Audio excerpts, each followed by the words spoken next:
My name is Mike. I know. Yes. I don't know why I called you Mike.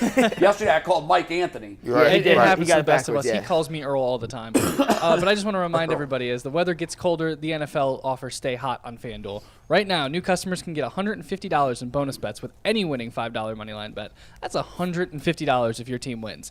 If you've been thinking about joining FanDuel, there's absolutely no better time to get in on the action. The app is easy to use, and there's a wide range of betting options, including spreads, player props, over-unders, and more. So visit FanDuel.com/UCSS to kick off the NFL season. FanDuel, the official partner of the NFL. All right, great. We've got to talk Browns quarterback. Joe Flacco. It looks like Flacco is officially the quarterback number 2 on the Browns roster, moving past, as our friend Tyvis would call him, Phillip on the depth chart. P.J. Walker now the number 3 quarterback on this depth chart. That's obviously the big question for Sunday is DTR going to clear protocol? He didn't yesterday. He didn't practice. We'll find out later today if he's going to practice today. It's looking more and more unlikely that he's going to be out there. So it probably will be Flacco. I think the bigger part of this, we'll talk about Flacco and how he'll do against the Rams, but are you guys completely on board with the P.J. Walker experiment coming to an end as the number 2? Yeah, I was done with it when he was winning. I just couldn't find the off-ramp. Yeah, exactly. I was like, this guy done won again. That's done for me. I think they need to go get another quarterback. To be honest with you, I can't put him back out there like that, man. Yeah. The wheels done fell off on PJ. He got us the win. Shout out to him. No disrespect to him. I thought he played well against Seattle. Obviously played well enough to win against the 49ers at home. But now it's down to the nitty-gritty, and these games all count. You can't afford any mistakes at this point. And P.J. Walker for his career, 6 touchdowns, 22 turnovers. You just can't win, succeed, thrive in any scenario of football, no matter how good your defense is, if you're giving the ball to the other team 2.5 times per game. That's 6 touchdowns, that's 22 turnovers. There's not a single metric, stat, analytic, or eye test that can watch P.J. Walker play football and be like, that guy can help me win football games. Nuts? Despite the fact he's 6-4 as a starter, which makes no sense. You can point to every metric that measures a quarterback and say he's way below standard. And then you look at his win-loss record and you say, wait a minute, smoke and mirrors, how the hell is this guy doing that? Because wins and losses He beat the 49ers. It's not a quarterback stat, though. Wins and losses. We get caught up sometimes. They get credit for it, though, more than any other player. You never see P.J. anybody Walker say... was 0 for 5 on the game-winning drive against San Francisco. Understand. 0 for 5. But he won the game. Won. Yeah. I mean, but it wasn't just P.J. Walker. I'm not advocating for him to be the number 2. All I'm saying is, you mentioned every single metric that measures quarterback play. He is woefully below average, probably dead last in the league in all of them. He's 32nd. Yet there's EPA one stat that, and this is the stat that quarterbacks are measured by. Ultimately, there's one thing: are you winning games? He did that, and I'll never figure out how he did it. Especially when you're at a more than 3-to-1 turnovers to touchdowns. It makes no sense. It's almost 4-to-1. It's closer to 4-to-1 than it is to 3-to-1. It makes no sense. And P.J. Walker, bless his soul, he's probably a great dude. His teammates love him, and that you do get points for that. He's a locker room guy, and the guys in the locker room clearly play hard for P.J. Walker, and he's tough as shit. We've seen it time after time. Like, he gets clocked, he gets back up, and that means something. But if you watch the actual football play, I can't get out of my head what G said on Monday. He's like a 2-year-old carrying a sippy cup. And you just can't trust a 2-year-old on a white carpet to carry a sippy cup. And right now, the Browns season is a brand new white carpet. And you can't have that stain or your mom's going to kill you. And Joe Flacco gives you a better chance of surviving a 2-year-old with a red sippy cup with cranberry juice or something than P.J. Walker. Y'all know how he did it. Like, I'm going to really switch it up. Like, I'm going to start acting like the baseball guys. Y'all don't look at win-loss records for pitchers like that. No, but it is, it's the stat that's listed first for all pitchers. ERA is way more important. I look at WHIP. I look at a lot of other things. But you are what your record says you are. That was famously said once upon a time by, I believe, Bill Parcells. Well, and it's true. I believe it's part of that. But you can look at it and you say, how does it happen? Well, look, in baseball, you can have a couple rough outings. You can give up a lot of hits. But your team gives you run support, right? You just happen. It was the Cal Quantrill effect. Right, absolutely happened to Cal a couple years ago. He could lose. And then you were like, you look at the lineup. The lineup overall might not be powerful or have run support, but you're like, every fourth day they get 9 runs for this guy, like and get 1 for Shane Bieber. They get 1. So when you P.J. Walker and you mess around and your defense is pitching shutouts. and you happen to get some splash plays, and all of a sudden the referees give the Browns some calls, you look mighty good with the What is he win-loss with record. the Browns? What's his record in games that he has started with the Browns? 2-1? So he beat San Francisco. Yeah. I give him. He lost to Seattle, but Seattle. I give him the win in Indianapolis. Colts He didn't because technically he played start, the bulk but he played of the snaps. But once again, and once again, I don't want to take anything away from PJ. 2-1's 2-1, but Right. they got a couple calls late on the Indy drive. Oh, that they benefited did. them. No, both He of was- those wins. The San Francisco Yeah. thing, obviously, Niners missed a late field goal. Here's what gives me real hope for the season moving forward. The formula outside of the quarterback is, for the most part, what it is. They were all doing it without Nick Chubb. PJ did it with a banged-up line. We're still going to have a banged-up line.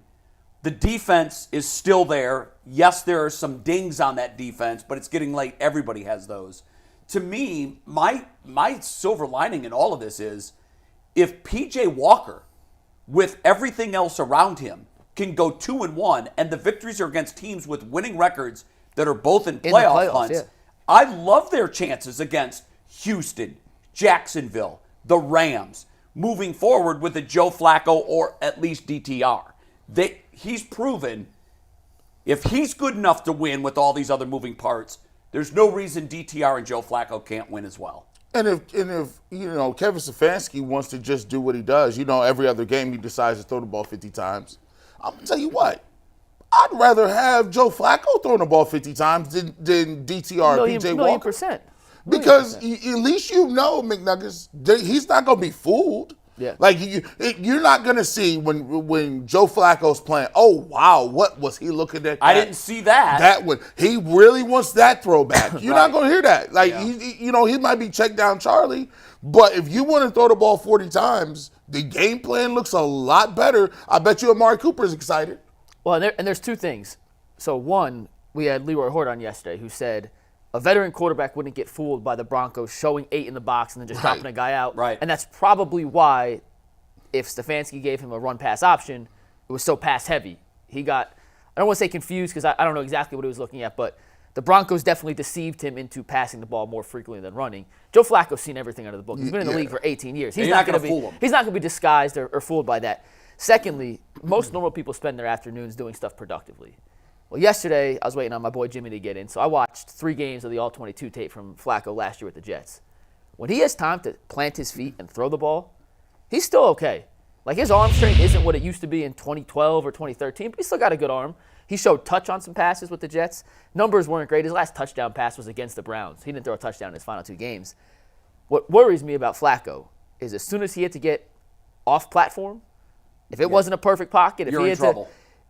he went from being passable to not very good, and that's why he ended up getting benched. The Jets' offensive line last year was an atrocity, and Flacco was a sitting duck back there, and they decided our best chance to win isn't with Flacco running for his life. It was with Zach Wilson or somebody else. If the line can't hold up, then Joe Flacco's in trouble, but so is P.J. Walker. So is DTR, and so is Deshaun Watson. Yeah, but with those guys, they had options. A little more mobility. They could extend plays. They were more mobile. And in the case of DTR and for sure Deshaun Watson, Way more mobile, They yeah. can just make the option to, I'm not going to throw it, I'm going to run it, and oftentimes get a first down. With Joe Flacco, when that pocket breaks, the play's over. Yeah. And with the line being in the shape that it's in right now, and the way that certain players were exposed last week that maybe had been looking okay prior to that, that's my biggest fear in this game. My biggest fear is if you ask Joe Flacco to drop back 30 times and stand still, it's not going to end well. To your point, you have to run the ball early and often. It's critical that they don't dig themselves another 14-point lead. Coming from behind with this line and Joe Flacco is almost A death sentence. an impossible task. It's just not going to happen. And Joe Flacco plan makes Kevin Stefanski be disciplined as a play caller. Sometimes when you got guys that can move around and dance and make some plays with their feet, you're like, okay, it's not that bad. If it's, he's thinking like we just said, if it's nothing there, pull it down and run. Yeah. But now you got Joe Flacco. That option is off the table. So now you need to be disciplined and say, I know we're not getting what we need to get for the run game. But I want to continue to go back at it so we can give ourselves a chance to be above the sticks. And by the way, Kevin, listen, it's not no harm. Can we see some Pierre Strong? Can we? Just one time. On straight runs, not razzle pitches dazzle and sweeps and. Man, so and I don't want to throw this out there, but this happens a lot, man.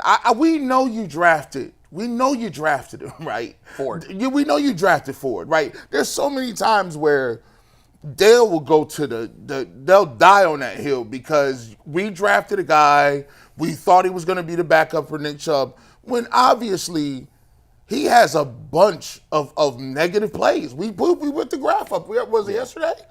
When you have a negative run plays and you can't stay in front of the sticks, I think they're enamored with the home run ability a little bit. Like he hit a couple home runs against the Steelers.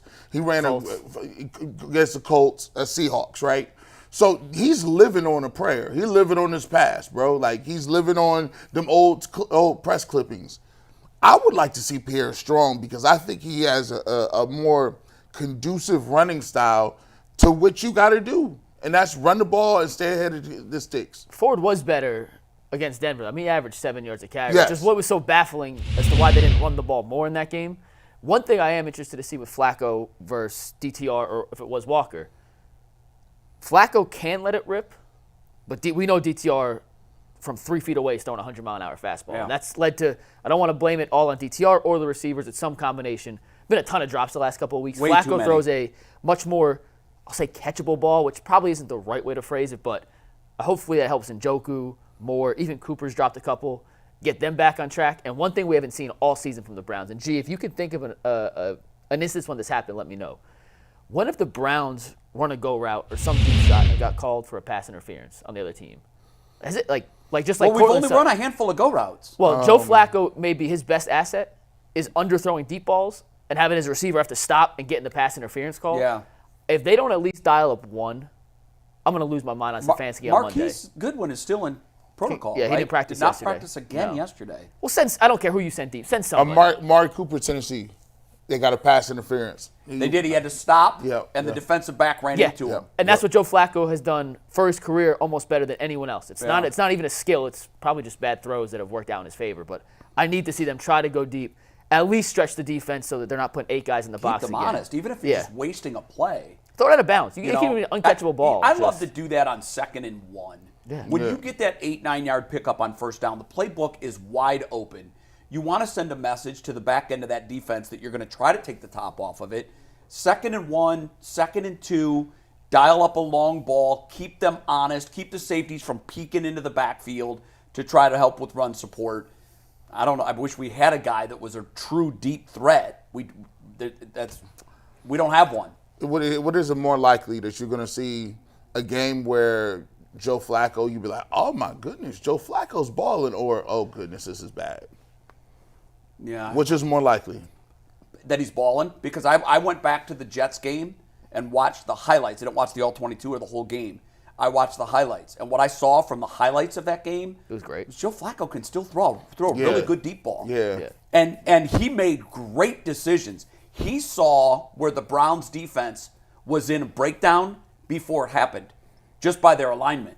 And he called that number, and he checked into some plays, and he made some big throws. If you think about the last 2 drives that the Jets had, It was a deep ball to Corey Davis. that there was a complete breakdown by the Browns, but he saw it. Garrett I don't know Wilson that a young played quarterback well, necessarily sees that. So, I mean, if we could get that Joe Flacco, and there's something to be said, too, for a guy sitting on the couch for 9 weeks and thinking that, He's my fresh. God, I'm never going to get my hands on an NFL football again. It's the Kareem Hunt You effect. say something all the time that is so true, and I used to have these dreams a lot when I first quit playing baseball. I used to have, my recurring dream was I was putting my uniform on, and I was in the bullpen getting loose, getting ready for a start, and I would wake up and I would be depressed. Oh! Because I'd be like, I'm never going to have that again. I didn't know you played baseball. You wake I up, did. wake up in tears almost. Yes. I mean, you felt like you could cry. Yeah. And when I first discovered my first amateur adult baseball league, He was like, it's back. I'm like, wait a minute. I'm going to go out and try this out. Right. I don't know what the competition's going to look like, but that first time I put a uniform on that had been over 8 years, I felt like I was 12 years old again. And you got to imagine Joe Flacco stepping out onto that SoFi field Sunday afternoon. He's going to feel like he did the very first time he stepped on an NFL field again. And hopefully he can manifest that into a really nice performance. Rejuvenated. Yeah. Something about that second chance. It is. And for him, I know it's more like a third or fourth chance. Same premise. This is the chance he probably, more than any other, thought would never come. And he did now, because they didn't give him a call. He said, I thought I had something left. I didn't get a call. He said the phone didn't ring. The phone didn't ring. And so now when he going out, every single practice rep, every single meeting, he's locked might be in. it. And he's sitting there thinking, what a way to go out. I could get me back. I got a defense. I got to get back into the playoffs. Go make a run. I guarantee he's talking to some old guys we haven't right talked now. much about this. Aditi's coming on, and we will with her. But we had talked about the fact that DTR balling out would mean that he would have the job. Mm-hmm. But if Joe Flacco goes bananas Sunday, It's his job. Oh, it's his we've job. got a question on our hands. No, it's not a question. It's not a question. DTR, listen, Yeah, we'll see it's in not a off question. season, dog. Well, yesterday he's number 2 on the depth chart. So if he plays well enough, for me, It's his job. He can win this job. If he plays well, it's his job till it's not anymore. And there's a certain thing about a calming effect of somebody who's we skip over this. He knows the AFC North like the back of his hand. It was his division. He's won big games in Cleveland, and he's won a Super Bowl, Yeah. and he's got hot before. There's value in Yeah. that. There's value when you come into the the huddle and you say we gonna run this play. You're not just Joe Flacco. They're looking at you like, oh, man, this dude won the Super Bowl. Right. And I know that most of our viewers don't remember this. I barely remember it, but when the Dolphins had the last undefeated season in the NFL, Bob Greasy went down about 2/3 of the way through the season, and everybody in the NFL thought, well, there goes their perfect season. Even though they had a really good running game then, I don't think anybody thought that Earl Morrall was going to come in and maintain that perfection and take it all the way to a Super Bowl victory. Not saying that that's going to happen here with Joe Flacco, but there is But precedent. it could. And you know who has a common voice as well? Not just Joe Flacco, Yeah. but Anthony, who's going to welcome us with Aditi.